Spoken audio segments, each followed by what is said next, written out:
आप देख रहे हैं आदिनाथ टीवी चैनल, अनादि से अनंत की धर्म यात्रा।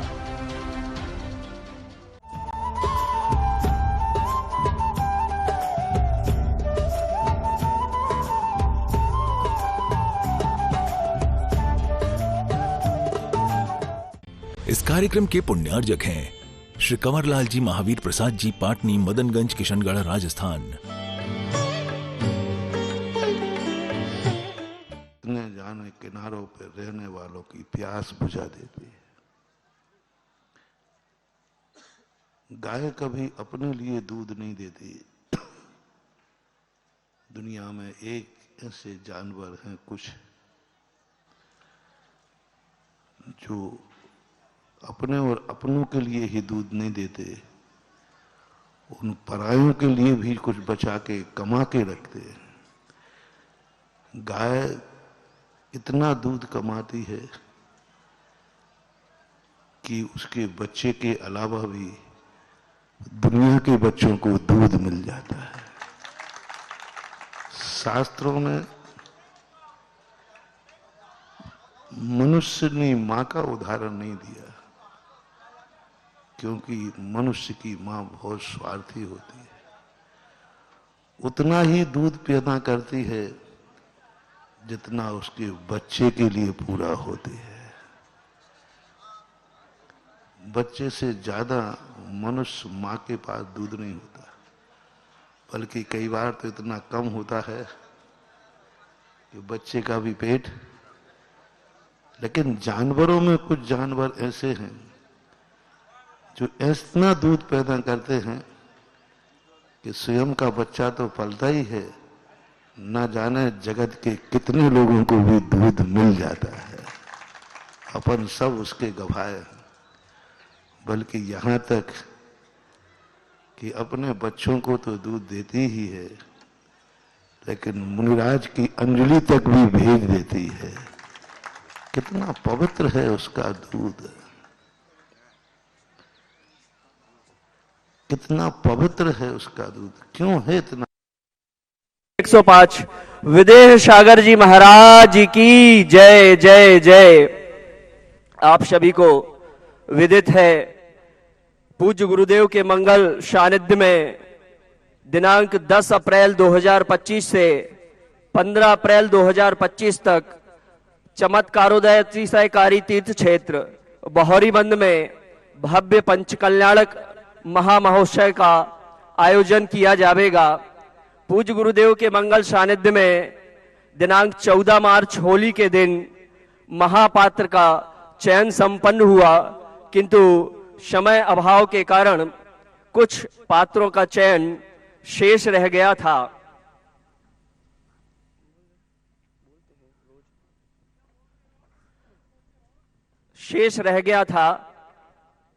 आप ऑनलाइन के माध्यम से या स्वयं उपस्थित होकर महापात्र बनने का सौभाग्य भी प्राप्त कर सकते हैं। जो पात्र शेष रह गए थे वो हैं राजा सोम 16 कलश की राशि के माध्यम से, राजा श्रेयांश 16 कलश के माध्यम से, बाहुबली 16 कलश के माध्यम से, ईशान, शनत, महेंद्र, इंद्र 7 कलश 77 श्रीफल के माध्यम से सौभाग्य प्राप्त कर सकते हैं। ब्रह्मा इंद्रादि के लिए 5 कलश 55 श्रीफल, शामान इंद्राणी के लिए 11,000 रुपए की राशि से सौभाग्य प्राप्त कर सकते हैं। संपर्क सूत्र है श्री मनोज जी जैन, कोषाध्यक्ष, तीर्थ क्षेत्र committee, Bahoriband 9893625600। Shri Prashant ji Jain, Bahoriband, mobile number 9584543368। Shri Pradeep Jain, रद्दी वाले, जबलपुर 9826151212। Shri Sharmati Jain, Sihora, mobile number 9424686102। श्री अजय हंसा बाकल 9893488318। श्री संस्कार जैन, बहौरीबंद 7389639238। श्री संजय जैन, गोशलपुर 9303226238। श्री संजय मोदी 9 बाकल 90092656 266। मुनि पुंगव श्री सुधा सागर जी महाराज जी की जय। हम सभी भक्तगण, सभी लोग पूज्य गुरुदेव के पावन पुनीत चरणों में बारंबार नमोस्तु करते हुए निवेदन करते हैं कि हे गुरुदेव, आप अपनी मंगल देशना से हम सभी को अनुग्रहित करने की कृपा करें। नमोस्तु गुरुदेव, नमोस्तु गुरुदेव, नमोस्तु गुरुदेव। जय श्री ओम नमः सिद्धेभ्यः। जय श्री ओम नमः सिद्धेभ्यः। सर्वमंगल मांगल्यम सर्वकल्याणकारकम प्रधानम सर्वधर्माणां जैनम जयतु शासनम। जैनम जयतु शासनम। पंच परमेष्टि भगवान की जय जय जय। आचार्य श्री गुरुवर कुंद कुंद महाराज की जय जय जय। आचार्य श्री गुरुवर विद्यासागर महाराज की जय जय जय। नवाचार आचार्य श्री समय सागर जी महाराज जी की जय जय जय। तीर्थ श्रोमणी जगत पूज्य मुनि पुंगव श्री सुधा सागर जी महाराज की जय जय जय। क्षुल्लक त्रय की जय जय जय।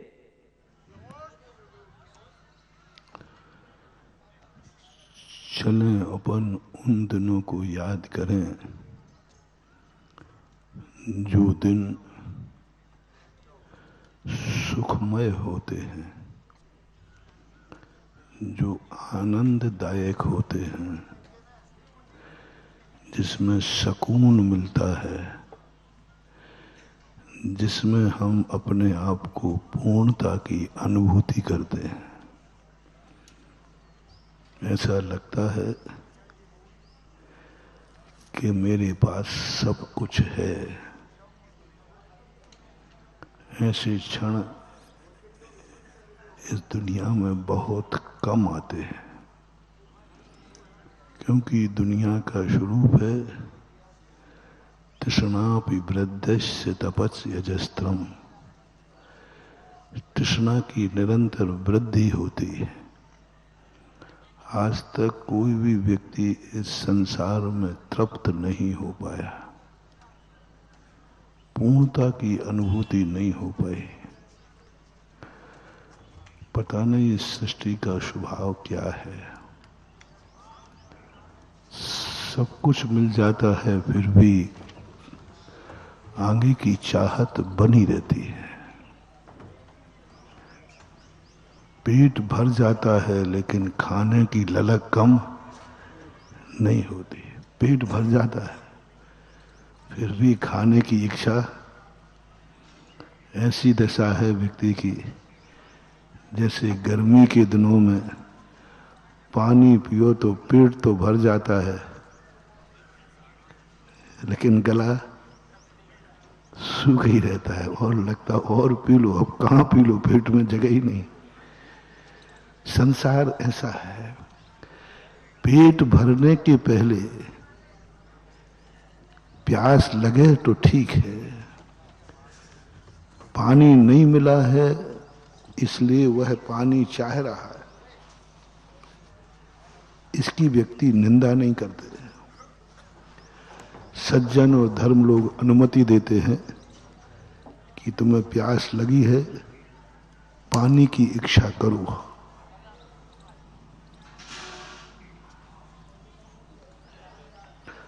तुम्हें भूख लगी है, रोटी की इच्छा करो। तुम्हें कपड़े नहीं हैं, कपड़ों की इच्छा करो। मकान नहीं है, मकान की इच्छा करो। पत्नी नहीं है, पत्नी की इच्छा करो। बेटा नहीं है, बोलते जाओ हाँ घबरा जाओ, बेटी की इच्छा करो, कोई बात नहीं। आगम इतने मात्र को तुम्हें पापी नहीं कहेगा। क्या कोई व्यक्ति अपने रहने को मकान की इच्छा कर रहा है तो क्या उसे पापी कहा जाए? क्या कोई गृहस्थ शादी की इच्छा कर रहा है तो क्या पापी कहा जाए? कोई दंपति यदि बेटी की इच्छा कर रहे हैं तो क्या पापी कहा जाए? नहीं कहा जाएगा। शास्त्रों में भी नहीं लिखा, कहीं नहीं लिखा कि ये इच्छाएं, क्योंकि आवश्यक है, ग्रस्त है। मेरा व्यापार अच्छा चल जाए ये इच्छा करने में कौन सा पाप लग गया?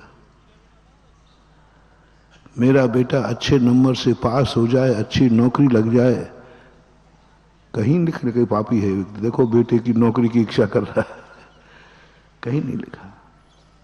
जरूरत है, माँ बाप बेटे की भले की, माँ बाप बेटे के लिए दुआ नहीं देंगे तो किसको देंगे? बेटा पढ़ने गया है, इंटरव्यू देने गया, तो माँ बाप के हाथ पे हाथ रखे बैठ जाए? नहीं, वो मंदिर भी जाएंगे, गुरुओं के पास भी जाएंगे और कहेंगे भी कि हे भगवान, मैंने, ये नहीं कहेंगे हमारे बेटे ने जितना पुण्य किया हो उसके बदले में इंटरव्यू पास कर दो, ये तुम नहीं कर दो, बहुत आओ, क्योंकि उसने किया ही नहीं उसने कोई पुण्य किया ही नहीं, तो तुम बेटे का नाम नहीं लोगे, क्योंकि अभी फॉर्म खारिज हो जाएगा। तुरंत भगवान कहेंगे किसकी बात कर रहे हैं? बेटा वो मंदिर तक तो आया नहीं, कभी उसने अभिषेक पूजन किया ही नहीं, तो उसके बदले में क्या दो? तुम्हारा चेक जो है रिटर्न कर देंगे, क्योंकि चेक आपने बेटे के नाम का काटा है कि हमारे बेटे ने जितना पुण्य किया हो उसके बदले में उसको पास कर देना, रिटर्न हो जाएगा। क्योंकि खाते में कुछ, तो तुम होशियारी से कहते हो। माँ क्या कहती है? भगवान मैंने जिंदगी भर आपके बिना दर्शन के नहीं खाया, आपकी सारी सेवा की है, आपको मालूम है, इसलिए मैंने जिंदगी भर में जो कमाया उसके बदले में मेरे बेटे को पास होना चाहिए। अब बिल पास होगा, चेक पास हो जाएगा, क्योंकि तुम्हारे नाम से तो जमा है। माँ ने तो जिंदगी भर भगवान का दर्शन किया है, पूजन किया है, बिना दर्शन के कभी खाया नहीं। वो अपने नाम का चेक बेटे के लिए कर सकती है। संबंध तो यही है। संबंध का अर्थ क्या है? हमारी कमाई अपनों को दें, उसी का नाम संबंध है। कमाई किसकी है और तुम्हें किसको देने का भाव आ रहा है, बस वही तुम्हारा है। नहीं कमाई तो है, मैं क्यों दूं, तो वो संबंध नहीं, वो तो पड़ोसी है। कि कोई व्यक्ति अपनी कमाई पड़ोसी को नहीं देता, कौन देगा? क्योंकि पड़ोसी से हमारा कोई संबंध ही नहीं है, वो तो पराया है, हम क्यों अपनी कमाई देंगे? संबंध तुम्हारा एक और मोटिवेशन लेते चले। संबंध कैसे माने कि ये हमारा संबंधी है? माँ बेटे का संबंध है, गुरु शिष्य का संबंध है, भगवान का और अपना संबंध है। कैसे जाना तुमने? क्या प्रमाण पत्र है तुम्हारे पास कि तुम्हारा इनके साथ संबंध है? लो एक बहुत सरल सूत्र दे रहा हूं। जब तुम्हारे अंदर तुम्हारे खुद की कमाई, खुद के सुख के दिन, खुद का पसीना, जिसे देने का भाव आ जाए, समझ लेना यही हमारा जन्म जन्म का संबंधी है। उसकी कोई कमाई नहीं है, उसके पास कुछ भी नहीं है, कमाई तुमने है की है और तुम्हें भाव आ रहा है कि मैं अपनी कमाई इसको देता हूं, मेरी उम्र मेरे बेटे को लग जाए, बस हो गया बेटे का। लेने वाले को नहीं, नहीं उसकी कमाई मुझे मिल जाए, ये नहीं, ये तो डाकुओं का लक्षण है, ये तो जुआरियों का लक्षण है। डाकू क्या करता है? दूसरों की कमाई को, कमाया इसने है और मिल मुझे जाए। तो जब जब आप दूसरे की कमाई लेना चाहें, कमावे ये मिले मुझे, समझ लेना तुम्हें डाकू का संस्कार आ गया। या तो तुम डाकू थे या डाकू बनने का प्रैक्टिस कर रहे। कमाई दूसरे की और तुम लेना चाह रहे हो। बाप ने कमाया और तुम्हारी नीयत खराब हो रही, ये बाप का मकान मुझे मिल जाए, बेटा नहीं तुम डाकू हो। कमाई किसकी है और तुम्हारी नीयत खराब हो रही है। तुम्हें बेटे का संस्कार कम है, तुम खून से बेटा हो, तुम शरीर से बेटा हो, तुम बल्दियत से बेटा हो, तुम कानून में बेटा हो, तुम समाज में बेटा हो, लेकिन अंतरंग से तुम बेटे की कोटि में नहीं आओगे। बहुत बड़ा मोटिवेशन है मानो, बहुत बड़ा। पिता की संपत्ति XYZ किसी की भी, डाकू क्या करता है, इसके यहां पैसा है, उस पर उसने नीयत खराब कर ली, ये मुझे चाहिए। और तुम्हारे बाप की संपत्ति थी, अब तुमने नीयत खराब कर ली, उसने तो कम से कम पड़ोसी पे नीयत खराब की। अब बताओ भैया, एक डाकू ने पराए घर में चोरी की और एक ने अपने घर में चोरी की, दोनों में बड़ा चोर कौन सा है?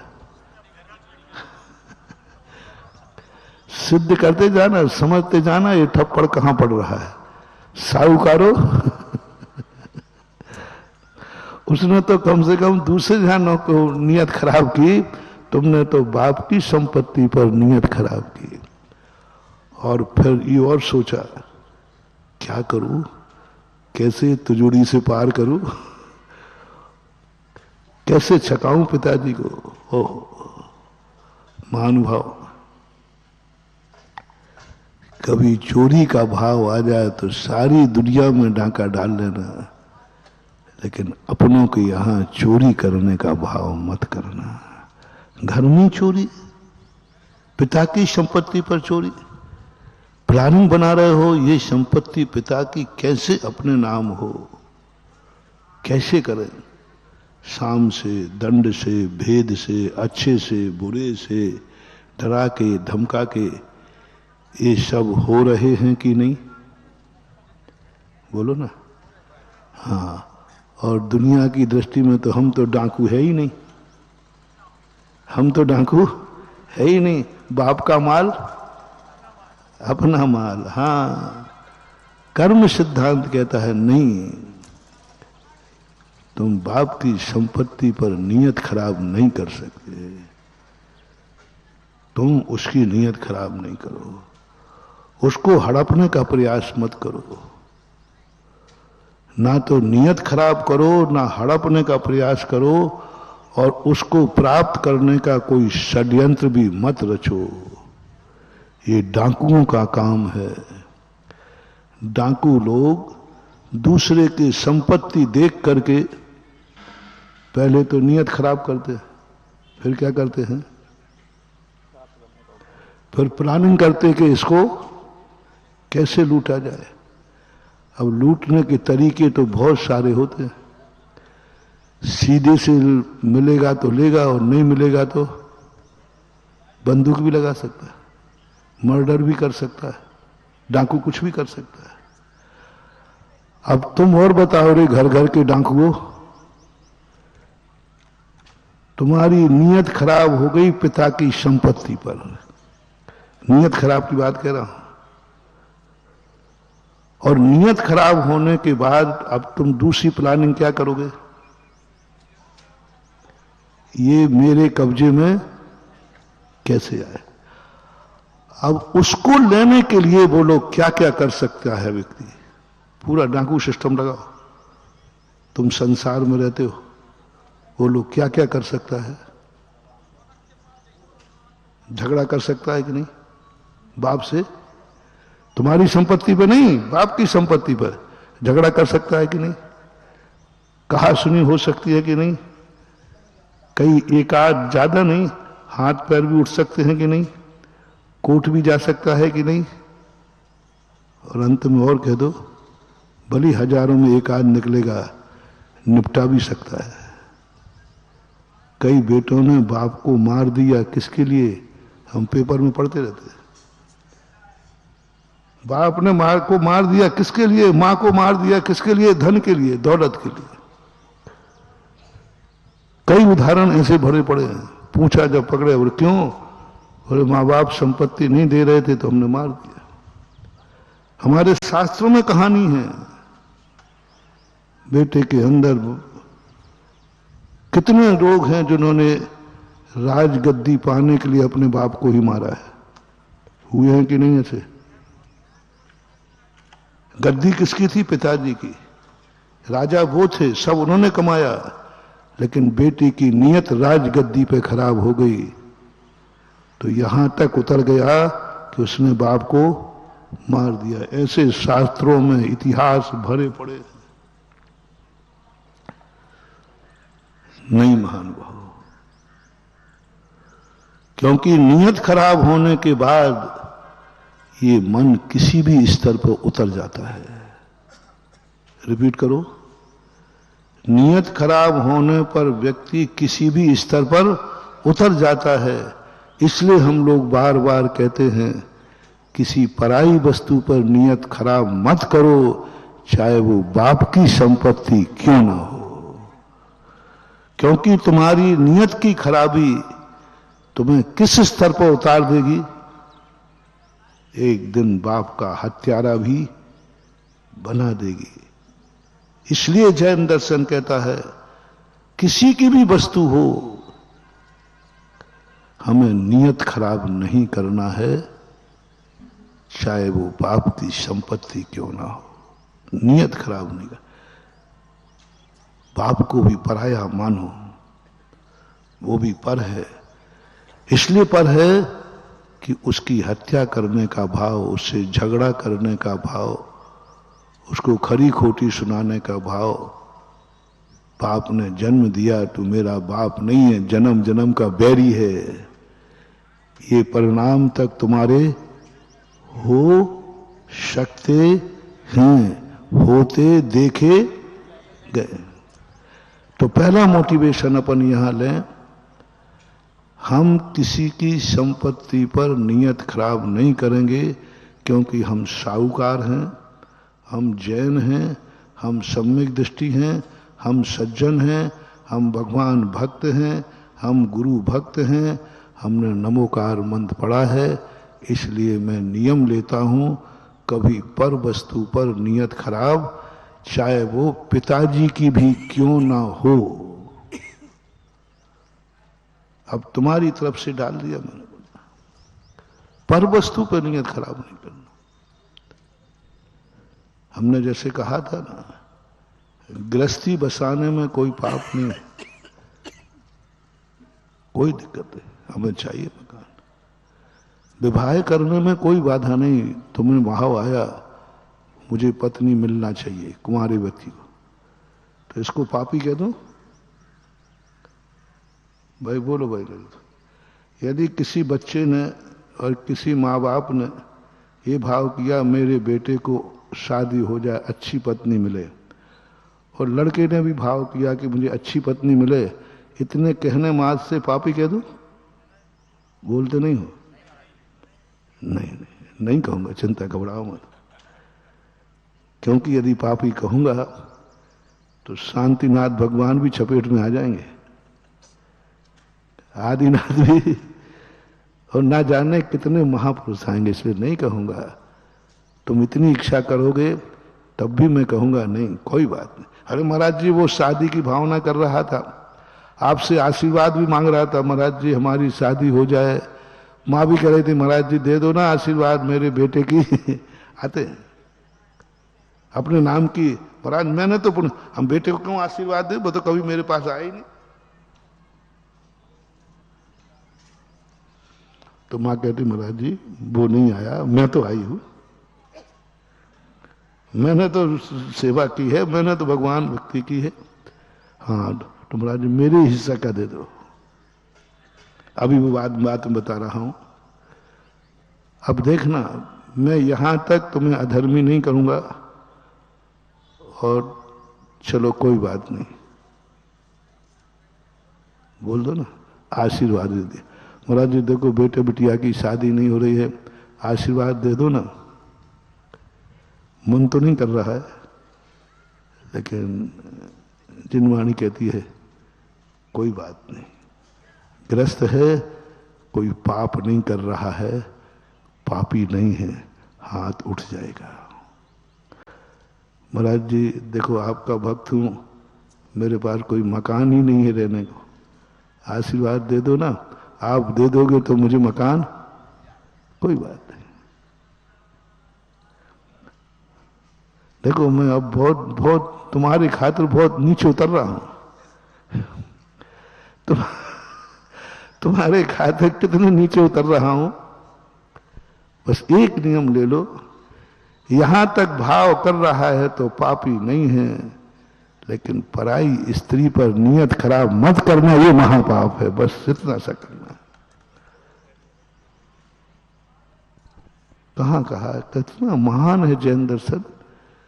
तुम पत्नी तक भाव करो तो ठीक है, लेकिन पराई स्त्री पर नियत मुराद करना नहीं, तो फिर अपनी पत्नी तक तुम नियत खराब करोगे तो तुम्हें रास्ता खुला है मोक्ष मार्ग का, मंदिर में आने लायक बने रहोगे।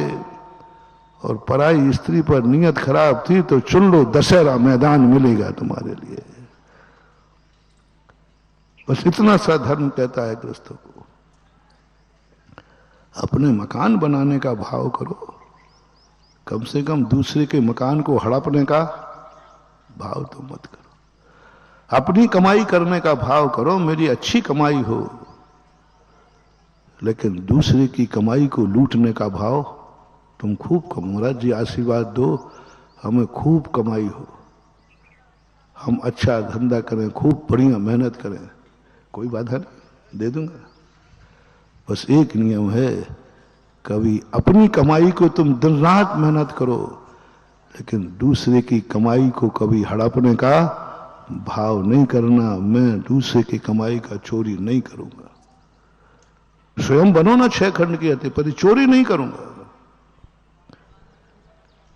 और पराई वस्तु किसी की भी हो, हम नियत खराब, धन के संबंध में, मकान के संबंध में, ये मकान किसने बनाया था? पिताजी ने। हम उस पर नियत खराब नहीं करेंगे।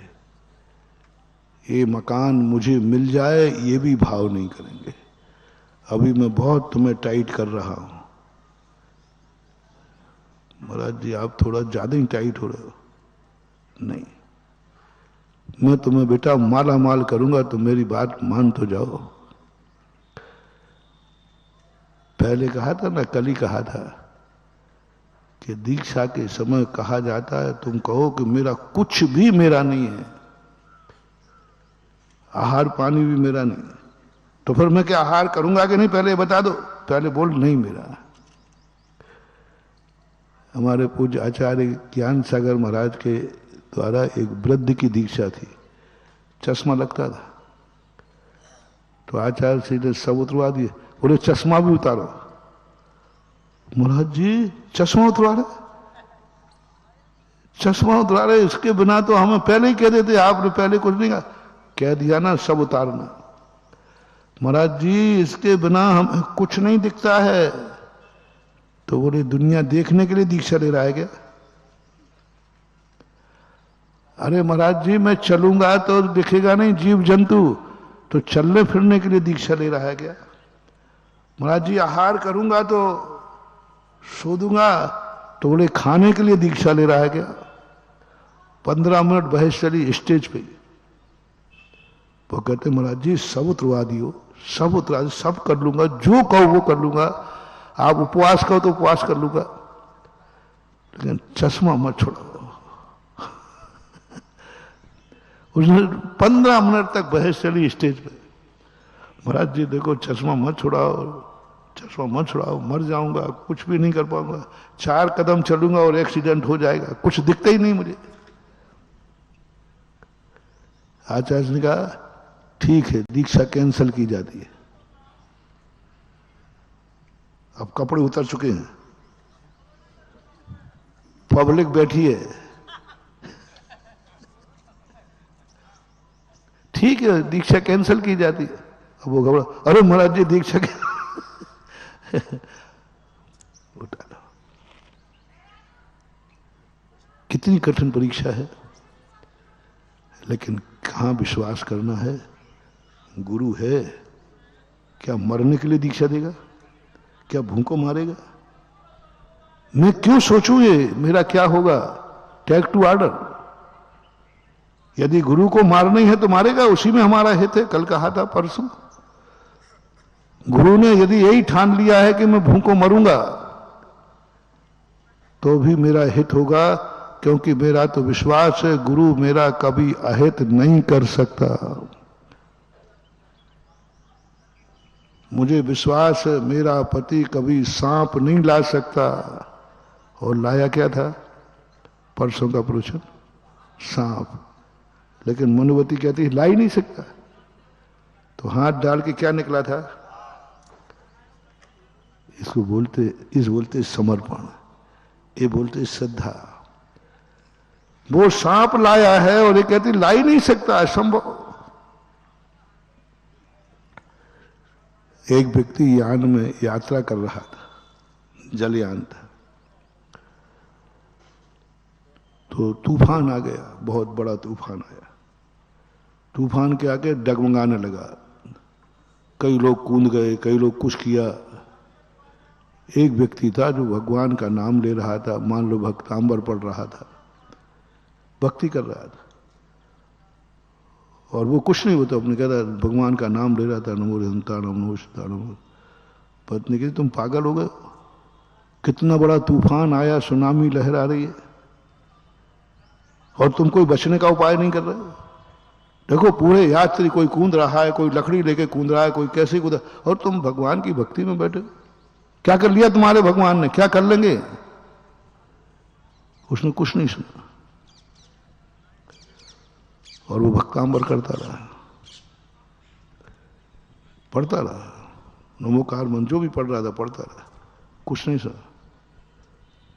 पत्नी को गुस्सा आया तो उन्हें हिला दिया, तो शर्म आ रही है कि नहीं? बड़े भक्त बने फिरते हो। इतनी जोर से चिल्लाई कि वो पाठ भूल गया, भक्तांबर नमोकार मंत्र भूल गया। उसके बाद कटार रखी थी तलवार, और जब तलवार निकाल करके गर्दन पे रख दी, मार डालूंगा तुझे, मेरे भक्तांबर में बिगड़ डाला। और तलवार इतने जोर से खींच के उसकी गर्दन पे रख दी, और गुस्सा होते हुए, बहुत गुस्सा होते हुए। पत्नी थोड़ी भी डरी नहीं और हंसती रही। पत्नी हंस रही है, किंचित मात भी डरी नहीं। बोले मैंने अकस्मात इतने गुस्से में गाली देते हुए गर्दन पर रख दी थी, तुझे डर नहीं लगा? बोले मुझे विश्वास है तुम मुझे मार ही नहीं सकते। क्या गजब का! तुम मुझे, आकस्मिक क्रोध आया है, ओरिजिनल क्रोध आया है, पर वो कहती तुम मुझे मार ही नहीं सकते, पक्का है? तुम्हें कुछ भी नहीं, और मार भी दोगे तो मेरे हित में मारोगे।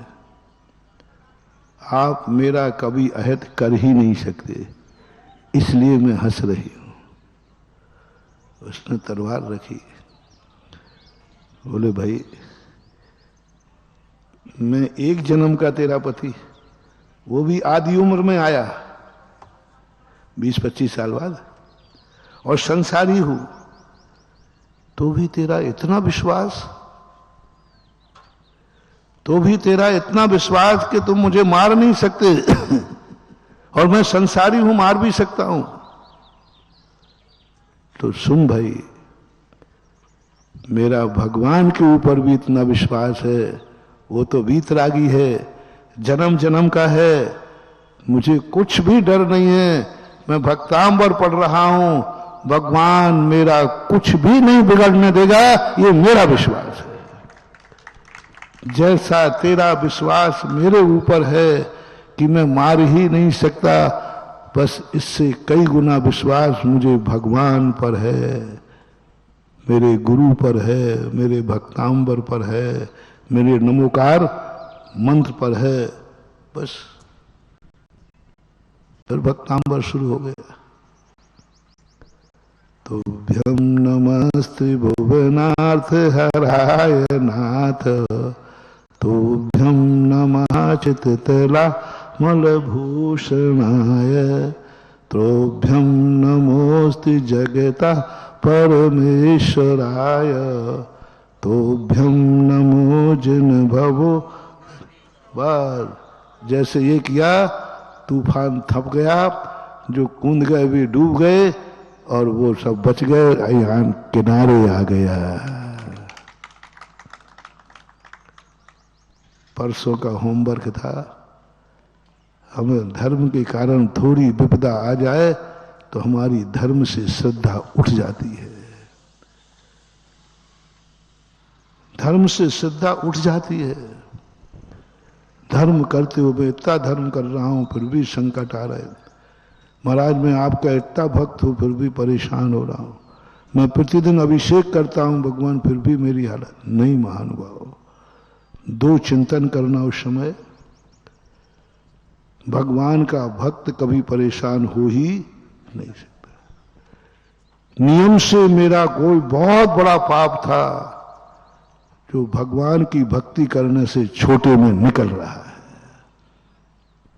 परेशान मत कहो, बल्कि उल्टा बोलो, नहीं भगवान परेशान तो नहीं हूं, जरूर मेरा कोई बड़ा पाप होगा, लेकिन मैं तेरा भक्त बन गया तो वो छोटे में मरना था, लेकिन एक पैर टूटने में निपट गया।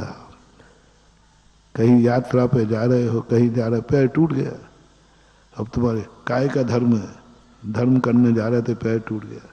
नहीं, ये कहो कि भगवान तेरी भक्ति कर रहा था जो पैर टूटने में निपट गया, नहीं तो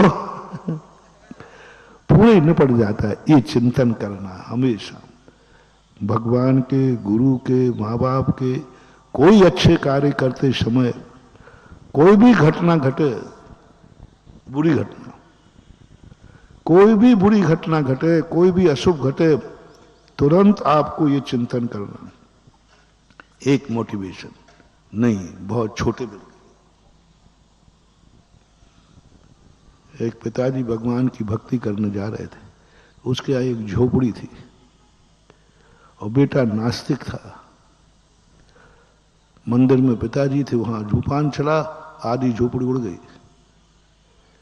बेटा चिल्लाया, और जाओ मंदिर, भगवान कुछ कर ले तो देख लो, झोपड़ी उड़ गई पूरी, आधी झोपड़ी उड़ गई, और जाओ मंदिर। क्या कर लिया तुम्हारे भगवान शांतिनाथ ने? पिताजी कहते, बेटा आधी उड़ी है ना, क्योंकि संपत्ति पर जितना मेरा है इतनी तेरा है, तो मेरे हिस्से की बढ़ गई, तेरे हिस्से की उड़ गई। तू और मंदिर में रहता तो पूरी बच जाती। क्या सोच देखो। बेटे ने कहा कि बाबा तुमने क्या मंदिर में भक्ति करा, देखो आधी झोपड़ी उड़ गई। तो बोले बेटा मेरे हिस्से की बच गई, तेरे हिस्से की उड़ गई। तू और मंदिर में रहता तो शायद। ये है पॉजिटिव सोच। हम बहुत हल्का सोचते हैं, हम बहुत छोटा सोचते हैं, हम तुरंत उल्हाना देते हैं, हमारी श्रद्धा घट जाती है। नहीं, उस समय यही सोचना है, प्रभु आपका बहुत बहुत शुक्रिया जो ये काम छोटे में, गाड़ी पूरी मिट गई। हाँ, यदि भगवान ने क्या कर लिया, देखो गाड़ी चौपट हो गई। भगवान का भक्त है तो गाड़ी चौपट हुई, स्वयं तो। ऐसा संस्कार डालो, ऐसा संस्कार डालो। हो जाए तो उसको हल्का करो, श्रद्धा को मत घटाओ, आस्था को मत घटने दो। और कोई बुराई करे तो तुरंत कहो कि नहीं साहब ये दुर्घटना नहीं हुई है, ये दुर्घटना छोटे में निकल गई है। ऐसा करो। पहला सोच तो ये करना। और यदि तुम्हारी श्रद्धा मजबूत है तो कहना उपसर्ग आ ही नहीं सकता, हमारा कुछ बिगड़ेगा ही नहीं, बिगड़ ही नहीं सकता। श्रद्धा इतनी मजबूत करो। अब इतना विश्वास तुम्हारे पास हो तो जो हमने 2 दिन पहले कहा था, तो बिना नमोकार मंत्र के, बिना सिद्धि के आज भी चमत्कार हो सकता है, नाक का हार बन सकता है। बस विश्वास बताओ, तुम्हारी दुनिया में कोई व्यक्ति है ऐसा जिस पर इतना विश्वास हो इतना विश्वास हो, कुछ भी घट जाए हमें पूरा विश्वास है, बस इतना विश्वास हो तो आज भी नाक का हार बन सकता है, आज भी सूली सिंहासन बन सकती है, आज भी अपने जीवन का डोलता हुआ यान जहाज बच सकता है।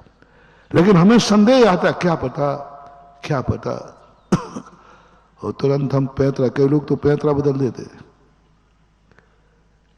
कोई व्यक्ति, एक जहाज में व्यक्ति बैठे थे, जहाज डूबने लगी, बहुत अच्छा जोक था, तो उसने सोचा किसको पुकारूं, तो उन्होंने कहा कि ब्रह्मा जी को बुलाता हूं। ब्रह्मा जी को बहुत सारे काम करना पड़ते, वो तो व्यस्त थे, तो इसने, हे ब्रह्मा जी बचाओ बचाओ बचाओ। तो ब्रह्मा जी सोच ही रहे थे, छोटे मोटे काम थे, ने कहा ये निपटा लूं फिर जाता हूं। इसमें कहा ब्रह्मा जी तो आ ही नहीं रहे, हाँ उनको बहुत काम है, वे नहीं आएंगे। इसने कहा विष्णु जी को बुलाते हैं। तो ब्रह्मा जी कह रहे, इसने तो नाम बदल दिया। तो वो उठने ही वाले थे बचाने, और जैसे तुमने नाम बदला तो ब्रह्मा जी बैठ गए, अब तो नाम बदल दिया, तो दुकान ही बदल दी। अब विष्णु जी को सारी रक्षा करना पड़ती है। तो उन्होंने कहा नहीं, इससे डेंजर कार्य वो है, पहले उसको बचा लूं फिर इसको बचाऊंगा, थोड़ी देर हो रही। तो उन्होंने कहा ये तो आ ही नहीं रहे, तो उसने नाम बदल दिया, पर नमः शिवाय। अब शिव जी ने कहा चलता हूं थोड़ा, तो एकदम जल्दी क्या पड़ी, तो उन्होंने फिर नाम बदल दिया। तो फिर उन्होंने सोचा चलो गणपति बब्बा को बुलाते हैं, इनकी सूंड है बुला लेंगे। अब गणपति बब्बा थोड़ा हैवी आदमी, तो धीरे धीरे जा पाएंगे, तो उनको देर होने, उसने फिर नाम बदल दिया। बदलते बदलते महावीर स्वामी पे आ गया, तो महावीर स्वामी तो वैसे ही नहीं सुनते, वो तो वीतरागी है। अंत में जाकर के नाव डूब गई। और जब हमने तो इतने भगवानों को पुकारा, लेकिन कोई काम नहीं आई। सबसे फिर सीबीआई बैठी कि भाई सही में भगवान लेने से, भगवान के नाम लेने से भगवान आते हैं कि नहीं। सबसे पूछा गया, सबने कहा मैं जा ही रहा था, इसने नाम बदल दिया, मैं जा ही रहा था, इसने नाम बदल दिया, मैं जा ही रहा था, इसने नाम बदल दिया, मैं दुकान से माल निकाल ही था, तो दुकान की सीढ़ियां उतर गया। बोलो ऐसा होता है कि नहीं। बस एक साधे सब सधे, सब साधे सब जाएं, टिके रहो। एक का नाम लेके मर भी जाओगे, जैसे हम कहते हैं ना, एक डॉक्टर की दवाई खा के मरो, मर तो सकते ही हो, कम से कम बीमा मिल जाएगा।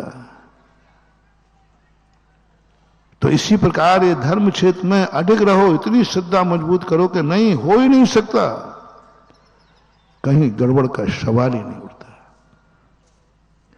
ऐसा अकाट विश्वास किसी ना किसी एक को दुनिया में बना के रखो, किसी से बना के रखो, और ये स्थिति अपनी बन गई, हमें किसी भी हालत में हम नीयत खराब नहीं। जैसे हम कई बार प्रश्नों में कहते हैं, हमें बाप की संपत्ति पर नीयत खराब नहीं करना, नहीं तो क्या भाई थे अपने प्रश्न के पहले, एक ने दूसरे की संपत्ति पर नीयत खराब की, एक ने बाप की संपत्ति पर नीयत खराब की।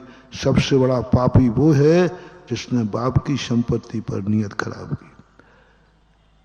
और फिर तुमने उसको हड़पने का प्लान बनाया, फिर उसको चोरी करने का प्लान बनाया, और यहां तक पहुंच गए कि बाप की हत्या करने तक का प्लान बना दिया। ऐसी नीयत खराब मत होने ना, जिसको राजाओं को मैं कह रहा था, कितने राजाओं ने बाप को मार करके राजगद्दी ली है। नीयत खराब हो गई, मारना पड़ा तो, बंदी बनाना पड़ा तो। आगरा के शाहजहां को बेटे ने बंदी बना लिया, जैन दर्शन में राजा शणक को उणक ने बंदी बना लिया। बहन भली ना भैया, सबसे बड़ो रुपया। तुम्हारी नीयत खराब हो गई। अपन नियत खराब क्यों हो रहा है? जैन दर्शन ने सबसे पहले कहा पर वस्तु पर नियत खराब मत करो, चाहे वो बाप की भी संपत्ति क्यों ना हो। ये नियत इतने अनर्थ करा देगी, इतनी अनर्थ करा देगी कि बड़े बड़े डाकू भी तुम्हारे सामने कुछ नहीं लगेंगे। जब भी निंदा होगी, उसने तो दुनिया में डाका डाला और डाका डालते समय मालिक को मार डाला, लेकिन तूने तो बाप की संपत्ति पे नियत करके बाप को मार डाला। बोलो दोनों में पापी कौन? एक ने कहीं डाका डाला, मालिक को मार करके लूट लिया, और एक ने बाप को मार करके लूट लिया। बोलो पापी कौन? बाप। इसलिए नहीं करना अपन को नियत खराब। बाप के मकान पर नियत खराब नहीं करना। पराया मकान है, दूसरे पड़ोसी का नहीं, ये पापा का मकान, मैं नियत खराब नहीं करूंगा। ये पापा की धन दौलत है, मम्मी का सोना चांदी है, मैं नियत खराब नहीं करूंगा। क्योंकि यही नियत खराब मुझे मां का अपमान करा देगी, मां को गालियां दिला देगी। कैसे कैसे खोटे शब्द बोलते हैं। मां के पास सोना चांदी है और तुम्हारी नियत हो जाए उस पर, तो बोलो मां के अनादर करते हुए बेटे पाए जाते कि नहीं? इतने अशुभ शब्द बोलते हैं। नहीं मेरे भक्तों, नहीं नहीं नहीं, चिंता नहीं करना।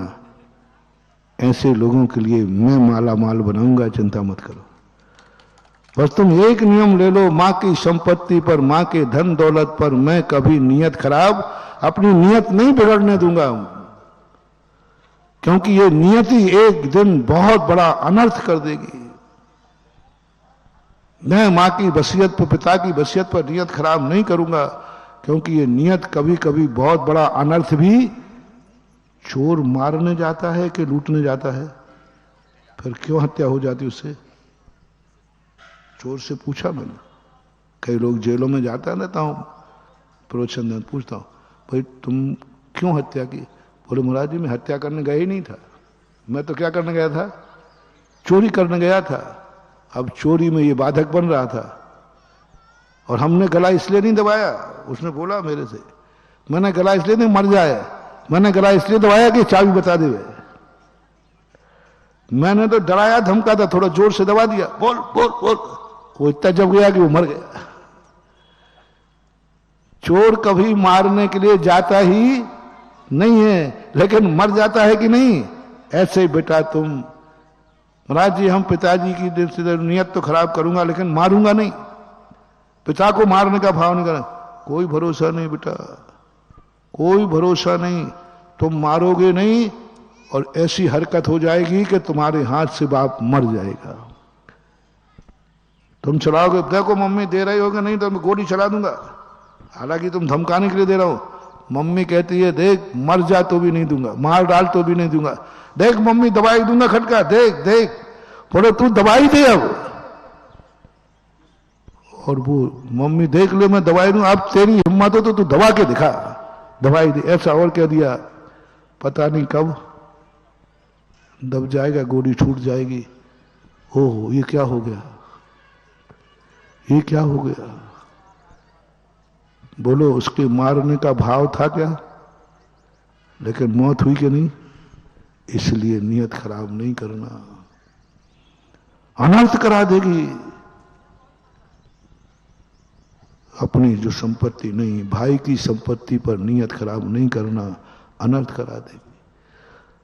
पराई वस्तु कुछ भी हो, यहां तक पराई के बाप की संपत्ति भी नहीं, नियत खराब नहीं करना। अब देखना, अब देखना। पहले बताओ तुम लोगों ने ये नियम लिया है कि नहीं लिया?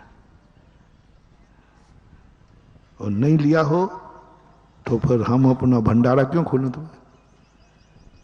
तुम माँ बाप को भी मारोगे और हमें भी निपटाओगे। अरे दोनों जगह से लूटोगे, बदमाश कहीं के। हमारा माल भी ले लोगे और उन माल को भी ले लोगे। नहीं, एक माल चाहिए। बोलो गुरु कृपा का माल चाहिए या माँ बाप को मार करके माल चाहिए? हाँ तो नियम करो, हम माँ बाप की संपत्ति पर कभी नियत खराब नहीं करेंगे। और जब माँ बाप की संपत्ति भी पराई है तो पड़ोसी की तो पराई है ही, सारे जगत की तो पराई। जब माँ बाप की संपत्ति को हमने पराई सिद्ध कर दिया तो जगत की संपत्ति तो पराई थी, है और रहेगी। हम उस पर भी नियत खराब नहीं करेंगे। अब लीजिए गुरु कृपा। अब तुम घर जाओ, मम्मी पापा को भेजो। अब तुम्हारी क्लास खत्म हो गई, पीरियड खत्म, तुम घर पधारो। तुम्हारी छुट्टी। अब पीरियड लगेगा माँ बाप का। आगम, जैन आगम। कैसे माँ बाप हो तुम? वो माँ बाप कैसा जो बेटे के लिए न कमावे, जो बेटे के लिए न देवे, जो बेटे को वसीयत छोड़ के ना जावे, वो माँ बाप कैसा है? वो माँ बाप कैसा है? अरे माँ बाप तो वे होते हैं बेटे के जन्मने के पहले ही कि ये मेरे बेटे के काम आएगा, ये मैं बेटे के लिए कमा रहा हूं, ये मकान बेटे के लिए है, ये सोना चांदी सब बहू के लिए है। ये भाव, यदि ऐसा भाव माँ बाप में नहीं होता है तो हम उससे कहेंगे तुम्हें बेटा पैदा करने का अधिकार नहीं है, तुम माँ बाप हो ही नहीं सकते। तुम्हारी संपत्ति बेटे के काम नहीं है, बेटा तरस रहा है, बेटा मर रहा है, और तुम, जो मैंने कहा ना, मां तो वो है जो अपने जिंदगी भर का पुण्य भगवान के सामने चढ़ाती है। मेरा बेटा इंटरव्यू में गया है, पास हो जाए। और यहीं से शुरू हुए थे ना अपन, क्योंकि बेटे ने तो कोई पुण्य किया नहीं है, वो तो चेक वापस हो जाता। तो मां ने अपने नाम का चेक काट दिया, प्रभु हमारे खाते में काट दो और बेटे के नाम पर चढ़ा दो, वो पास हो जाए। महानुभाव, किसके प्रति तुम्हें प्यार है ये बता रहा हूं, किसके लिए तुम्हारा है और किसको तुम चाहते हो।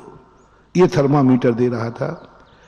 जिसके लिए अपना कुछ, अपना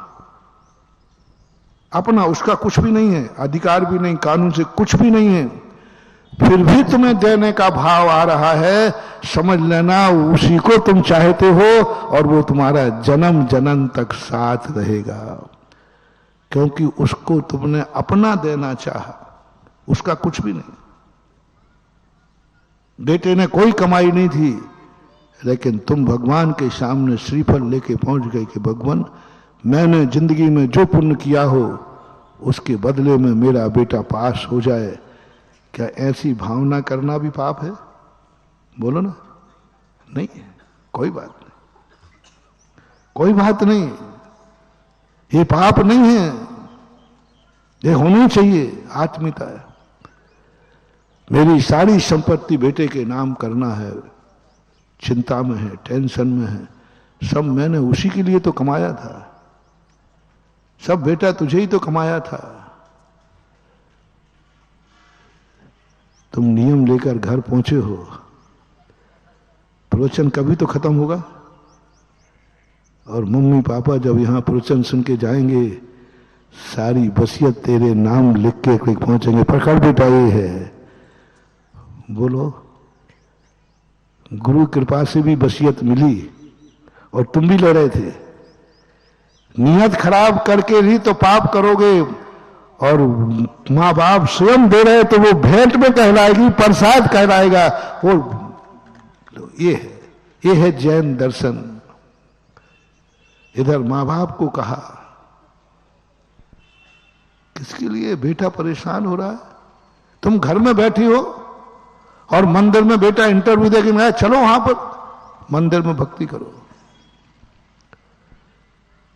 पूज्य वज्रसेन स्वामी महापुराण में अर्क कीर्ति से युद्ध हुआ जय कुमार का, पूरी कथा नहीं सुना रहा हूं। अर्क कीर्ति चक्रवर्ती का बेटा और चक्रवर्ती था, और चक्रवर्ती को बेटे को कोई जीत नहीं सकता। चक्ररत्न है पिताजी के पास। सुलोचना के स्वयं मंडप में युद्ध हो गया। अरे कीर्ति ने ललकार दिया। जय कुमार अपनी पत्नी की रक्षा के लिए, न्याय के लिए चक्रवर्ती के बेटे के सामने खड़े हो गए। सुलोचना कहती है पति बच नहीं सकता, पति जीत नहीं सकता, क्योंकि सामने चक्रवर्ती का बेटा है, वो मर नहीं सकता। अब उसने जाकर के, अब देखना चमत्कार देखना, असंभव चक्रवर्ती और चक्रवर्ती के बेटे को कोई हरा नहीं सकता, वो जीत नहीं सकता। जो भिड़ेगा उसका मरना निश्चित है, नियोग है, नियम है। चक्रवर्ती से जो भिड़ा या तो मरेगा या झुकेगा, या तो मरेगा या फिर झुकेगा, कोई दूसरा उपाय है ही नहीं, नियोग है। अब सुलोचना कहती है यदि मैंने सच्चे दिल से चाहा है, सच्ची आत्मसा से चाहा है, यदि मैं सच्ची सती हूं तो भगवान के मंदिर में जाकर 8 दिन के लिए बैठ गई। भगवान पति ने जरूर धर्म नहीं किया, मैं तो धर्मात्मा हूं। वो भली धर्म नहीं कर रहा, वो तो हिंसा कर रहा है, मार काट कर रहा है, झगड़ा लड़ रहा है, लेकिन मैं तेरे दरवाजे बैठी हूं। अब दो में से एक, मैं पहले सोचता था तुम लोगों की धंधे पानी में पार्टनरशिप होती है, धर्म में पार्टनरशिप गजब की चीज, बहुत नया लेटेस्ट खोज बता रहा हूं। धंधे पानी में पार्टनर, धर्म में पार्टनरशिप। एक गया है धंधे पानी पे, दूसरा मंदिर आ जाए। लोग कहते एक का किया हुआ दूसरे को मिल सकता है, मिल सकता है। चेलना मंदिर में जाके बैठ रही है, पुण्य ये कर रही है और सारा खाते में जमा हो रहा है जय कुमार के। कमाई इसकी है, इसने बस खाता दे दिया, कमाने वाले का खाता दे दिया। किसी को यदि तुम दूसरे नंबर का खाता दे दोगे तो उसमें जाएगा कि नहीं? सुलोचना ने भगवान को खाता दे दिया। भगवान मैं पुण्य कर रही हूं, मैं धर्म कर रही हूं, और जो मैंने धर्म किया है ये सारा पुण्य मेरे पति के खाते में जाना चाहिए। गजब महानुभाव। देखो सही चाहत देखो, और तुरंत 8 दिन तक युद्ध चला। सारे देवता देखने आ गए, सारी दुनिया देखने आ गई, जय कुमार मरेगा। अंत में चक्रवर्ती का बेटा हारा और सुलोचना का पति जीता। लोग कहते ये हुआ कैसे?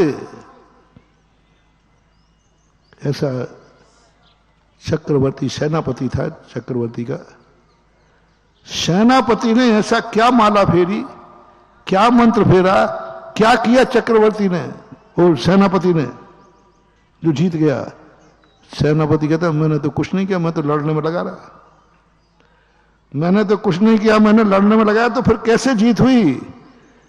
हमारा एक पार्टनर मंदिर में भक्ति कर रहा था। सुन रहे हो ना, पार्टनरशिप, गृहस्थी पार्टनरशिप की एक बहुत बड़ी कंपनी है जो अकेले नहीं चलती, पार्टनरशिप चलती ही है। इस कथन से मैं आपको मोटिवेशन दे रहा हूं कि यदि घर में कोई बीमार है, उसका घर का एक सदस्य यदि मंदिर में जा रहा है, बराबर उसका पुण्य उसके खाते जाएगा, क्योंकि घर पार्टनरशिप की एक कंपनी है। एक का घर है कि सबका? तुम्हें उसके प्रति चाहत होना चाहिए, और तुम ये कहो भक्ति मैं करूंगी, लेकिन पुण्य जाना चाहिए मेरे पति को, कमाई मैं करूंगी और जो पैसा मिले फलाने खाते में जाना है। होता है, होता है। जीत गया। चक्रवर्ती को जब पता चला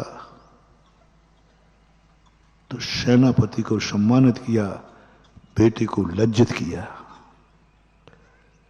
चक्रवर्ती बेटे के पक्ष में नहीं आया क्योंकि अन्याय था बेटे का। तो इससे हमें यह शिक्षा लेना है कि आप लोग संयुक्त परिवार में रहते हैं, तो आप लोग अपना सारा कुछ कर सकते हैं। माँ बेटी के लिए कर सकता है, बेटा माँ के लिए कर। माँ अस्पताल में पड़ी है, बेटा शांति धारा करेगा। माँ ऑपरेशन थिएटर में है, बेटा बाहर बैठ के माला फेरेगा। महाराज इससे माँ को क्या मिलेगा? बराबर जाएगा। पार्टनरशिप है, इस माला में पार्टनरशिप है। घर में एक व्यक्ति पुण्य करता है, यदि सारे लोग उसकी अनुमोदना करें तो वो पुण्य सारे घर को बढ़ता है। अनुमोदना करना पड़ेगी। यदि तुमने विरोध में गए तो नहीं होते ही घर में ऐसे ही। पाप करे तो एक करता है, सारे परिवार को पाप लगता है यदि आपने अनुमोदना की है तो। और पुण्य करे एक व्यक्ति करे और सबने अनुमोदना की है, क्योंकि उसमें हिस्सा है। मान लो किसी ने 1 लाख रुपया दुकान से दिया, अभी बंटवारा नहीं हुआ था, उस दुकान के बंटवारे में कितने लोगों का हक है आजकल बताओ? माँ का बोलो ना, पिता का, भाई का, पत्नी का बोलो ना। अरे गड़बड़ मत कर देना। हाँ, पत्नी का हक है। अब जो आपने 1 लाख रुपया दुकान से निकाले तो जितने जितने लोगों का हक उसमें है, पुण्य भी उतने ही खाते में जाएगा। दिया एक ने है, लेकिन कहां से दिया है? दिया एक ने है, क्योंकि एक ही है। लेकिन किस दुकान से दिया? बस इतना करना है कि जो यहां नहीं दिया है उनको बाद में झगड़ा नहीं करना है। तुमने क्यों दिया? तुम्हारा ही अधिकार था। फिर मामला गड़बड़ हो जाएगा, धन भी जाएगा और कोई बात नहीं। ये नहीं लड़ना, तुम देते हो तुम्हें धर्मात्मा लगेगा, मुझे थोड़ी लगेगा। नहीं, क्योंकि तुम्हारा हिस्सा भी उस 1 लाख रुपए में से है, तुम्हारी दुकान से गया है। यहां अन्याय नहीं होगा, बराबर पुण्य उन सबके खातों में जाएगा जिन जिन के अधिकार से वो 1 लाख रुपया निकला है। अब आप लोग जितना धर्म करते हो, मां मंदिर आई है, वो बेटे की मां है, पति की पत्नी है, भाई की बहन है, बहू की सासू है। इन सब का उसके ऊपर कोई ना कोई संबंध है। वो माला फिर रही है, इस माले का पुण्य पूरे परिवार में बट रहा है। बस इतनी अनुमोदना करना है, मेरी सासू मेरी माँ मंदिर गई है, ओहो मैं तो नहीं जा पाऊंगा, लेकिन माँ तुझे छूट है। क्या कह दिया? देखो माँ मैं नहीं जा पाऊंगा, लेकिन आपको नहीं रोकूंगा, आप जाइए। आपने अपना अधिकार दे दिया, पूरे परिवार को पुण्य लगेगा। पूज्यवर रविशरण आचार्य महाराज रावण के द्वारा, श्री कृष्ण आदि के द्वारा कहते हैं, जाओ देखो मैं दीक्षा नहीं ले रहा हूं, लेकिन जिनको लेना है ले लो, मैं किसी को बाधक नहीं बनूंगा। इतनी प्रशंसा की उसमें कि ये स्वयं नहीं कर रहा है, लेकिन दूसरे को रोक भी नहीं रहा है। मैं रोक भी नहीं रहा, नहीं इसी दुकान से आप लाख रुपया दे के आइए, और दे दिया तो बहुत अच्छी बात है, बराबर आपको पुण्य देगा। इसलिए गृहस्थी में पार्टनरशिप है, सब पुण्य एक बोले सबको लगता है अनुमोदना करने, और एक बुरा करे तो सबका बुरा होना निश्चित है। यदि आपने अनुमोदना की है तो अच्छा किया है, बहुत अच्छा किया तो लगेगा। अनुमोदना नहीं की है, तुमने झगड़ा कर लिया, तुमने ये जुआ क्यों खेला? तुम्हारा अकेला था क्या? मेरे से क्यों नहीं पूछा? यदि ऐसा झगड़ा कर लिया तो जुआ के पाप का फल तुम्हें नहीं लगेगा जिसने खेला है। पांडवों ने यही तो गड़बड़ कर दी, इससे पांचों के पांचों मरे, सबको धक्का देना पड़ा, क्योंकि झगड़ा नहीं किया उन्होंने। अच्छे कार्य में कभी हाथ पकड़ना नहीं, और बुरे कार्य में हाथ पकड़े बिना रहना नहीं। यदि उसी समय भीम पकड़ लेता, भैया आप अपने हिस्से का लगाइए, मेरे हिस्से का नहीं लगा सकता, मेरा भी हिस्सा है 4 भाइयों का। यदि उसी समय कल्पना करो महानुभाव, उसी समय भीम भैया को रोक देता, क्लेम कर देता, तो बोलो ये कितना अनर्थ से बच जाता। नहीं भैया, आप नहीं लगा सकते। हस्तिनापुर में 5 का अधिकार था कि नहीं? आप कैसे लगा सकते हो हस्तिनापुर पे? और खड़ा होता कि भाई न्यायालय बोले, राज दरबार बोले, क्या हस्तिनापुर पर हम सबका अधिकार है, तो भैया को लगाने का क्या अधिकार है हमारी अनुमति के बिना? सभा किसके पक्ष में जाती? बोलो, भीम के पक्ष में। और धर्मराज भी क्या करते? पर भैया मेरे हिस्से का था, मैंने लगा दिया, अब मेरे पास कुछ नहीं है, भैया लोगों का है, ये कहे तो लगा दूंगा। अनर्थ रुक जाता, वनवास रुक जाता, द्रौपदी का चीरहरण भी रुक जाता। मात्र टोकना था, गलत कार्य में हमारी अनुमोदना नहीं है, आप नहीं लगा सकते हो। आपको सबसे पूछ के कार्य करना चाहिए। आप सबको दाव पे लगाना चाहिए। हम 5 भाई बैठे हैं, चारों, पूछ के लगाना चाहिए दाव पे। बहुत अनर्थ से बच जाओगे महानुभाव। अर्जुन खड़े हो सकते थे, भैया किसको लगा रहे आप दाव पे? द्रौपदी मेरी पत्नी है, मेरे से पूछे ही नहीं, तुम्हें क्या अधिकार है? और सभा से पूछ लेता जैन दर्शन के अनुसार कि बोलो क्या ज्येष्ठ अपने भाई की पत्नी को दाव पर लगा सकता है? तो सभा किस पक्ष में जाती? अर्जुन के पक्ष। और धर्मराज भी क्या करते फिर? हाँ अर्जुन ठीक कह रहे आप, तुम्हारी पत्नी को मुझे दाव पर लगाने का। अर्जुन ने रोका नहीं, लो निपट गई, दाव पर लगी। और फिर क्या हुआ सब यहां मोटिवेशन लेके चलो, चाहे बड़े हों चाहे छोटे हों, जब गलत कार्य करें तो अपना दावा ठोक देना चाहिए, क्योंकि मैं भी इसमें पार्टनर हूं, ये संपत्ति मेरी है और मैं भी इसका भागीदार हूं, आप अकेले नहीं कर सकते। चाहे जुआ हो, चाहे शराब हो, चाहे पाप हो, कोई भी, पर सावधान रखना, नहीं तो तुम ये बात तो पकड़ लोगे। पूरी सुनना भैया, नहीं तो आज आफत हो जाए। पाप कार्य में, किस कार्य में? पाप कार्य में यदि बाप का भी हाथ पकड़ना पड़े तो पकड़ लेना, पाप कार्य में भाई का भी हाथ पकड़ना पड़े तो पकड़ लेना, पाप कार्य में पड़ोसी का भी हाथ पकड़ना पड़े तो रोक देना। मेरा हिस्सा है इसमें, कैसे कर सकते आप? पिताजी, आप पिताजी हैं, लेकिन आप जुआ नहीं खेल सकते।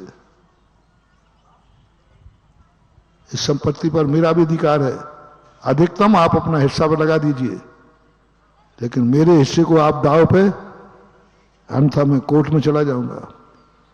तो कोर्ट से क्या फैसला आएगा? यही आएगा, पिताजी को अपना हिस्सा लगाने का अधिकार है, बेटे का हिस्सा लगाने का अधिकार नहीं है।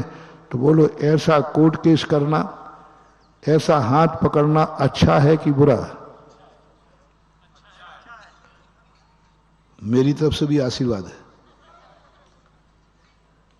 पाप से बच जाओगे। वो समर्पण की भाषा अलग बताता हूं, इसका उदाहरण मैं दूसरे कार्य में भी देता हूं कि कैसे भाई हैं कि भाई ने सब कुछ लगा दिया लेकिन बोले नहीं। वो प्रसंग अभी नहीं ले रहा हूं, अभी तो ये रोक देना चाहिए। रोकते तो द्रौपदी का चीरहरण बढ़ जाता, वनवास होने से बच जाता, दर दर की ठोकरें खाने से बच जाते यदि रोक देते थे। ये आप लोग करते हो तो मैं तुम्हारे साथ हूं। कल के दिन कोई कहेगा, पिताजी मेरे कहे महाराज जी ये छोकरे ने मेरा हाथ पकड़ लिया और कहता है कि मेरी संपत्ति पर अधिकार है, तो मैं तुरंत पूछो बस काय में पकड़ा, क्या के लिए पकड़ा? बोले मैं जुआ खेल रहा था। तो मैंने कह दूंगा मेरा आशीर्वाद दिया था मैंने, मैं बेटा तुम्हारे साथ रहूंगा, मैं फरार नहीं होऊंगा, मैं हाथ नहीं खींचूंगा। मैंने कहा हाँ मेरे आशीर्वाद से किया उसने। तो अच्छा इन बेटों को आप ही बिगाड़ रहे हो, इस बेटे की इतनी हिम्मत कि मेरा हाथ पकड़ लिया और कहता है कि मेरा हिस्सा भी आप नहीं लगा सकते दांव पे।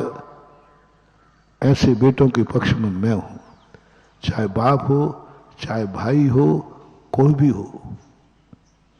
गलत कार्य में अपने अधिकार का प्रयोग करो, अपने दावे का प्रयोग करो। आपका अधिकार है रोकने का, तो आपको रोकना ही चाहिए। और बेटा तुमने नहीं रोका तो तुमने वो पाप किया नहीं, तब भी तुम्हारे खाते वो पाप जाएगा।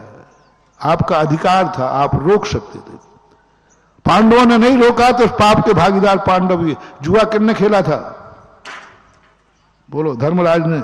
भोगना कितनों को पड़ा? बोलो, 5 को भोगा कि नहीं? खेला किसने था?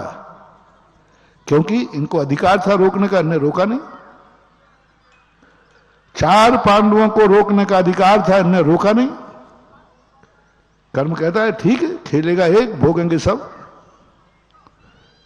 इसलिए बुरे कार्यों के समय अपन को कोई भी हो, यदि उसको न रोक सको क्योंकि वो बड़ा है, उसको न रोक सको क्योंकि वो बाप है, उसको न रोक सको क्योंकि वो बड़ा भाई है, तो कम से कम विरोध जता करके उस पाप में स्वयं की भागीदारी खत्म कर लेना चाहिए। आप नहीं लगाने दूंगा मैं, मेरा हिस्सा है, तुमने अपना हिस्सा लगा दिया, मिर्ची को करा। लेकिन दूसरी बात और सुन लेना, नहीं तो मामला दादाजी उसके जाड़े कहीं गड़बड़ नहीं हो जाए। बैठ जाओ, कोई बात। दूसरा सुन के जाना, कभी भूल करके अपने से बड़े या छोटे अच्छा कार्य करें तो कभी रोकने का प्रयास मत करना, बल्कि ये कहना क्यों पूछने आए हो, हमारा हिस्सा भी लगा के आ जाते तो मैं अभाग्यशाली हूं। कभी बाप यदि दान दे के आ जाए, बाप यदि गौशाला खोल के आ जाए, बाप तुम्हारी सारी संपत्ति, कहां लिखवाऊं, हाँ यही तो बेटा, अब ये यहां जरूरत भी है। यदि बाप तुम्हारी सारी संपत्ति चमत्कारोदय तीर्थ क्षेत्र में त्रिलोक तिलक जिनालय बनाने को लिख के आ जावे तो, और उस संपत्ति पे तुम्हारा अधिकार है, तो भी सारे परिवार कहना कोई बात नहीं, मैं कितना भाग्यशाली हूं कि ना जाने कितने पापी है, कितने पापी बाप हैं जो पापों में खर्च करके बेटों को रोड पर ला देते हैं। मुझे गर्व है कि मेरे बाप ने समाज को हृदय 30 क्षेत्र को सारी संपत्ति दी है। पिताजी कहें बेटा हमने तुमसे पूछा नहीं, पत्नी से पूछा नहीं, क्या करूं, महाराज का प्रवचन ही ऐसा हुआ कि पता नहीं कब मेरे मुंह से निकल गया। हमारे प्रवचन बड़े खतरनाक होते हैं। कई लोग घर कहते पता नहीं कैसे बोल गया मेरे से।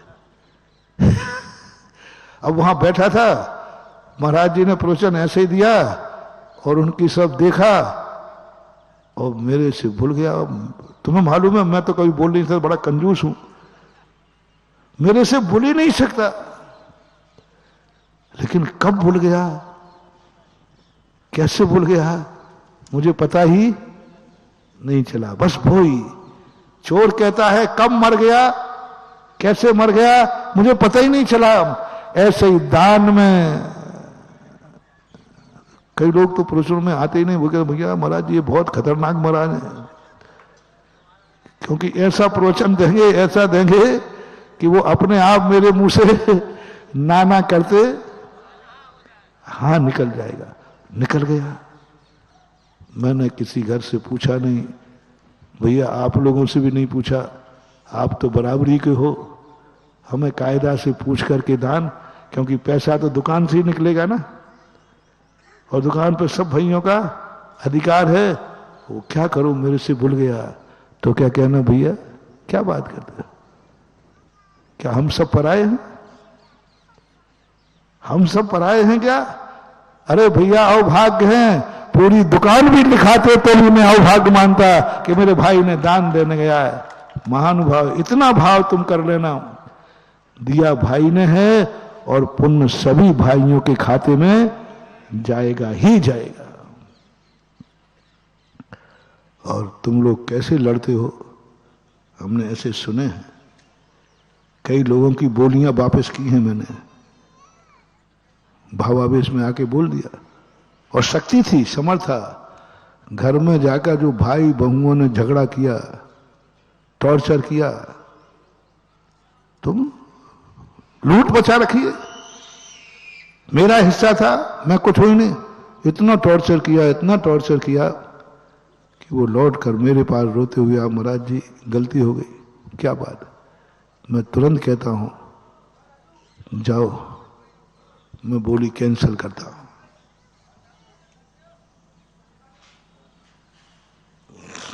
मैं तुरंत, मैं कलाई से, मेरा नियम है, सुनो रे दान देने वालों, मेरे सामने कभी, क्योंकि मैं थोड़ा खतरनाक साधु हूं प्रवचन दान में, क्योंकि ऐसा प्रवचन देता हूं, ऐसा देता हूं छांट करके कि अपने आप भाव हो जाते हैं। अब देखो है, अब देखो ये तो अपने सेल्समैन हूं, कला आगम से तर्क से कैसे ही करके, तो लोगों के बहुत भाव होते, ऐसे ऐसे लोगों के भाव हो जाते जो दान देने नहीं आए थे फिर भी दान देके चले जाते, बोली लेने नहीं आए थे। हमने कई बार देखा, अभी कटनी में हुआ, एक 24 के शिलान्यास देखने आया, और बस ऐसा भाव हुआ 24 का खुद शिलान्यास करके गया, अकेला पट्टा, यही तुम्हारी पहाड़ी का था, पहाड़ी का। यूं कार्यक्रम में शामिल हुआ सामान्य रूप से, और कोई लेना नहीं, कोई देना नहीं, कोई मतलब नहीं, अकेला जा रहा था। बोले चलो कार्यक्रम हो रहा, महाराज जी के दर्शन कर ले, और बस दर्शन किए ही हैं। उसी समय बचकाया कि एक मंदिर खाली बच रहा है, वो उसके तुरंत भाव हो गया। बोले महाराज जी मैं तो परिवार का कोई व्यक्ति है ही नहीं। तो मैंने कहा भाई परिवार पे कोई नहीं है तो तुम्हारे बोलने के बाद परिवार झगड़ा करेगा क्या? बोले नहीं झगड़ा तो नहीं करेगा, पर महाराज जी कोई है ही नहीं। लो साहब दर्शन करने आया था और शिलान्यास खुद करके चला गया। ऐसे खतरनाक हैं हमारे प्रवचन। सुन रहे हो रे कंजूस लोगों, थोड़ा सोच समझ के आया करो प्रवचनों में। मेरे प्रवचन सनाई की पत्ती हैं, जैसे ही अंदर खाओगे गुड़गुड़ करके होना ही चाहिए। पूज्यवर कुंद स्वामी ने अष्टपहर में कहा, गुरु के वचन ऐसे हों जो अंदर कितना भी गरिष्ठ पाप बैठा हो उनको वचन रूपी पत्ती जाए और वो सब मूर्छा टूट जाए। मैं तो खुला कह रहा हूं, और एक बार नहीं 50 बार हुआ, 50 के साथ हुआ। और आप खुद पूछ लेना कि ऐसा कब कितने लोगों के साथ हुआ तो बिल्कुल मन करके नहीं आए थे और फिर भी यहां अच्छी बोली लेके घर चले जाते। घबराओ मत, क्योंकि मुझे अपना खतरा मालूम है कि तुम मेरी बातों में फंस सकते हो, आ सकते हो। फंसना नहीं, तुम बोल सकते हो। लो मैं सबको एक छूट दे रहा हूं कि यदि तुम्हें बोली बोलने के बाद क्लेश हो जाए, संक्लेश हो जाए, ऐसा भाव हो जाए ओहो मैंने गलती कर दी, क्या कहना बोलो ना, मैंने गलती कर दी, तो मैं तुम्हें प्रॉमिस करता हूं आप इस गलती को सुधार लेना। मैं तुम्हारी बोली कैंसल करवा दूंगा, जैसे बनेगी तैसे कमेटी से करवा दूंगा। मेरी बात मैं तो कैंसिल कर नहीं सकता, मैं तो कैंसिल कमेटी से करवा दूंगा। और कमेटी एक क्लेम करेगी आप कैंसिल तो करा दोगे, पूर्ति क्या कौन करेगा? मैं कमेटी से भी हाथ पैर तो नहीं जोड़ूंगा, लेकिन आश्वासन दे दूंगा तुम इसकी बोली कैंसिल करो, इसके बदले में तुम्हें एक के बदले 2 बोलियां दिलवा दूंगा। और दिलवाया है, होता है। एक कैंसिल करते ही कमेटी के बना जी कैंसिल कैसे कर दूं, फिर कौन आए खाली, आप खाली हो जान दो, पर दुखी आत्मा की बोली मत लो। क्या है नियम मेरा? दुखी आत्मा की बोली नहीं लेना, दान दे मन आनंद आना, उछलना चाहिए। हमारे पास तो अभी वही दातार कम नहीं है जो दान देने के बाद नाचते हैं, अवभाग्य मानते हैं। मैंने कितना पुण्य किया, कि आज मेरे मुख से दान देने का भाव नहीं था, लेकिन आज महाराज का ऐसा प्रवचन हुआ और मेरे से दान भूल गया, मजा आ गया, मजा आ गया। हमें ऐसे व्यक्तियों का दान चाहिए जो अनायास बोल दें, कैसे ही बोले लेकिन बोलने के बाद खुशी हो जाए। मैंने ऐसे लोगों का, मेरा नेचर कुछ अलग है। दूसरी बात है, यदि तुम्हारे दान बोलने से घर में कलह हो जाए, भाई भाई के संबंध टूट जाए, बेटा बाप के संबंध टूट जाए, पति पत्नी के संबंध टूट जाए, कलह हो जाए, तो भी घबराना नहीं, तो मेरे पास आ जाना, मैं बोली कैंसिल करा दूंगा। मुझे वो धन नहीं चाहिए जिस धन के कारण घर टूट जाए, जिस कारण से भाई भाई में तकरार हुआ, ऐसा दान नहीं चाहिए मुझे।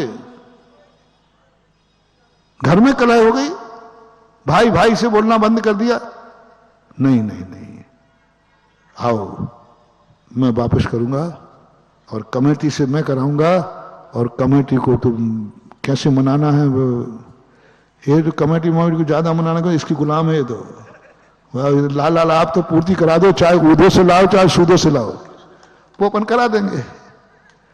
क्योंकि बहुत सारे भक्त अभी ऐसे हैं जो इस जवान पर प्राण भी दे देंगे तो आनंद से नाचेंगे। अभी ऐसे भक्त हैं जिन्हें कहा कि महाराज की आवाज पर प्राण देना है तो खुशी खुशी प्राण दे देंगे। जब तक ऐसे भक्त जिंदा हैं तब तक कमेटियों को तो मैं खुश करता रहूंगा, क्योंकि कमेटी को तो किससे मतलब है, नाम पूरे होना चाहिए, वो करा दूंगा। लेकिन उसका नहीं चाहिए जिसके दान से घर टूटे, घर में कलह हो, तुम्हारी आत्मा को दुख हो, नहीं। एक बहुत गजब का उदाहरण सुना रहा हूं, ये तो धन की बात कर रहा। एक व्यक्ति ने, एक दोस्त ने, मेरा नेचर समझना कि गुटखा, एक व्यक्ति ने दोस्त का, वो कभी आता नहीं था, धोखे से पकड़ के उसको लाया और कहता महाराज जी ये गुटखा खाता है। उसको ये मालूम था कि ये महाराज के सामने मना नहीं कर पाएगा, क्योंकि महाराज को चाहता है, महाराज के सामने मना नहीं कर पाएगा, इसलिए वो महाराज के सामने आता नहीं था।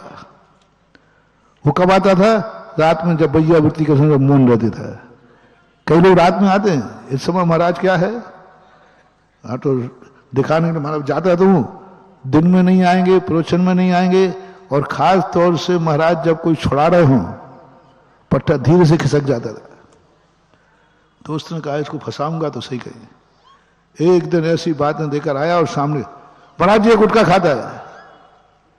उसने दोस्त को ऐसी आंखों से देखा, लेकिन उसकी इतनी हिम्मत नहीं थी कि मेरे से मना कर दे। मैंने देख गुटखा नहीं खाना चाहिए जी, उसने जी कह दिया, मैंने आशीर्वाद दे दिया। बाहर जाकर के जोन में झगड़ा हुआ, बोले तूने मुझे फंसाया है, आज से तू मेरा नहीं मैं तेरा नहीं, तू मेरा दुश्मन मैं तेरा दुश्मन। इतना झगड़ा हुआ और दांत काटी रोटी थी उन्हें, बड़ी दोस्ती थी उनकी, बरसों की दोस्ती थी। और एक छोटी सी घटना से क्या हो गया, और झगड़ा हो गया उनमें। तू बेदमार बेईमान, देख लूंगा मैं तुझे भी निपटा दूंगा मैं, इतना कर। लोगों ने मेरे पास कहा महाराज जी ऐसी ऐसी बात। मैंने कहा ओहो, मैंने उसको फिर बुलवाया। हालांकि मेरे को किसी से बुलाने की मुझे आदत नहीं है, मैं किसी को, पर उस दिन बुलाया।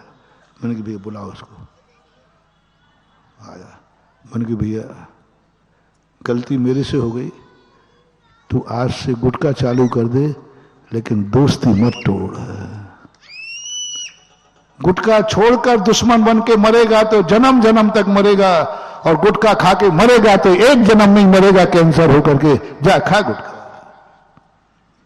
यदि छोड़ करके तू मरेगा तो बैरी बनेगा, बैर भाव बनेगा।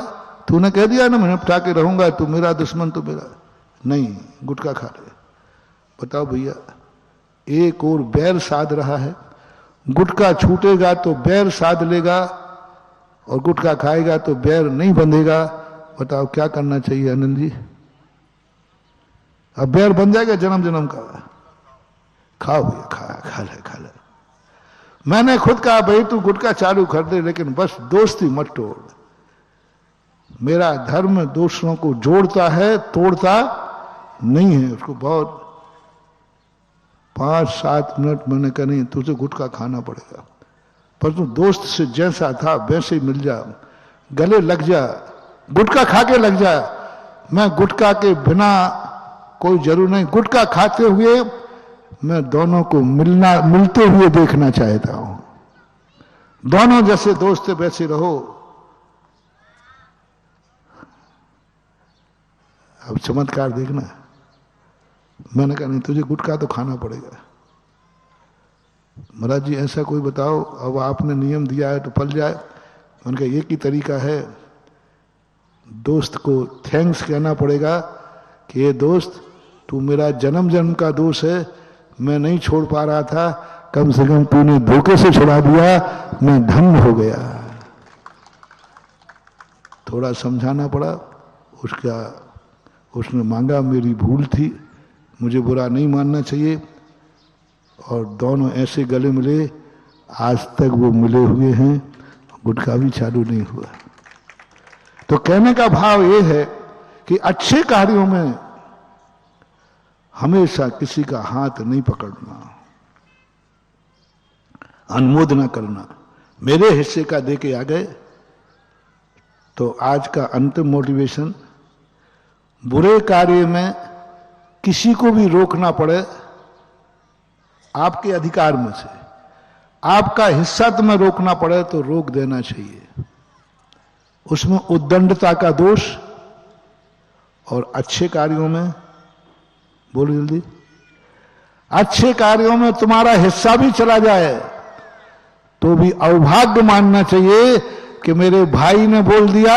अच्छे कार्य में तो बोला, दोनों तुम्हारा भाई और पांडवों का भाई दोनों ने तुम्हारे हिस्से का, एक ने दांव पे लगा दिया और एक ने चमत्कारोदय तीर क्षेत्र में लगा दिया।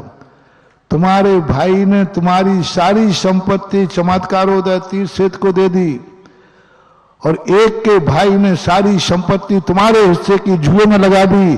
बस अंतिम बता दो कैसा भाई दूं और मैं खत्म कर रहा हूं। तुम तो बेटा कंगाल होगे पक्का। आज यही मूड है कि तुम्हारे हिस्से की संपत्ति जाएगी। अब तुम इसमें कोई बचाने का प्रयास मत करना। बस फर्क इतना है, जाना तो पक्का है। यहां से भाई का आशीर्वाद दे दूं जो तुम्हारा हिस्सा भी दांव पे लगा दे जुए में, और या ऐसा हिस्सा दे दें कि तुम्हारा हिस्सा भी व्यक्ति चमत्कारोदय दान में दे जाए। दो में से मतलब वो तीसरा कोई निकालो ना। नहीं, आज तीसरा नहीं है, आज तो दो ही चॉइस है। मतलब कोई तीसरा रास्ता निकालो ना, वो अपना लगा देवे, हमारा बचा देवे तो, या थोड़ा थोड़ा लगा देवे। नहीं, पूरा लगवाऊंगा। जब दो में से एक चयन करना पड़े तो बताओ क्या चयन करना चाहिए? कि महाराज अवभाग्य है, मेरे भाई ने मेरा हिस्सा भी चमत्कारोदय तीर क्षेत्र को दान में दे दिया। मैं कितना बड़भागी हूं, ऐसा मुझे भाई मिला। और भाई के पैर पड़ने ना आकर के पैर छू लेना भैया। और वो कह रहा है भैया देख मुझे तुझसे पूछना चाहिए, बराबरी का है। बोले भैया कोई बात नहीं, मेरे कितने भाग्य हैं तू दान में देके आया। हमने तो ऐसे दुर्भागी भाई देखे जिन्होंने दाव पे लगाकर वनवास भिजवा दिया। तो अब आप लोगों को अपनी चाहत की बात कही जा रही है। किसको चाहते हो तो